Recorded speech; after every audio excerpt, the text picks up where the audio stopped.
ഈ വലിയ പാമ്പുകൾ വളരെ സാവധാനമേ പോകത്തുള്ളൂ. പക്ഷേ ഇത് കണ്ടോ, ഇവൻ ശീഘ്രം പോകും. കുഞ്ഞ് കാരണം അവന് വലിപ്പമില്ലാത്തതുകൊണ്ട് അവൻ തെറ്റി അങ്ങ് പോകും.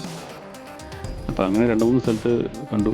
ഒരു സ്ഥലത്ത് ചെന്നിട്ട് എടുക്കാനും പറ്റിയില്ല, കാരണം അത് ഇതിലേ പോയെന്ന് അറിയത്തില്ല.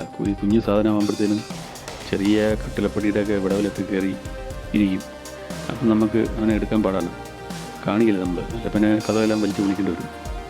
ഇങ്ങനെയൊക്കെയുള്ള പ്രശ്നങ്ങളുണ്ട്. നിങ്ങൾ നമ്മുടെ വീഡിയോക്കകത്ത് കണ്ട് കാണും. അടുക്കളയിലെ കബോർഡ്, അലുമിനിയം കബോർഡിനകത്ത് അലുമിനിയം പൈപ്പിനകത്ത് കയറിയിരിക്കുന്ന ചേരക്കുഞ്ഞിനെ റിസ്ക് ചെയ്തത്. കാരണം പാമ്പെന്ന് പറഞ്ഞാൽ എല്ലാവർക്കും പേടിയാണ്. അതുകൊണ്ട് ചേരയാണോ മൂർഖനാണോ എന്നൊന്നും അറിയത്തില്ല. പ്രത്യേകിച്ച് ഇതുപോലെയുള്ള മൂർഖൻ്റെ കുഞ്ഞാണ് കടിയും കിട്ടും. അപ്പോൾ അതുകൊണ്ട് എല്ലാവരും വളരെ ശ്രദ്ധിക്കുക. കാണുമ്പോൾ നിങ്ങൾ അതിനായിട്ട് ഉപദ്രവിക്കാൻ ശ്രമിക്കാതെ ഞങ്ങളെ വിളിക്കുക. ഞങ്ങളതിനെ റെസ്ക്യൂ ചെയ്ത് കൊണ്ടുപോകുന്നതായിരിക്കും. പ്രത്യേകം ശ്രദ്ധിക്കുക.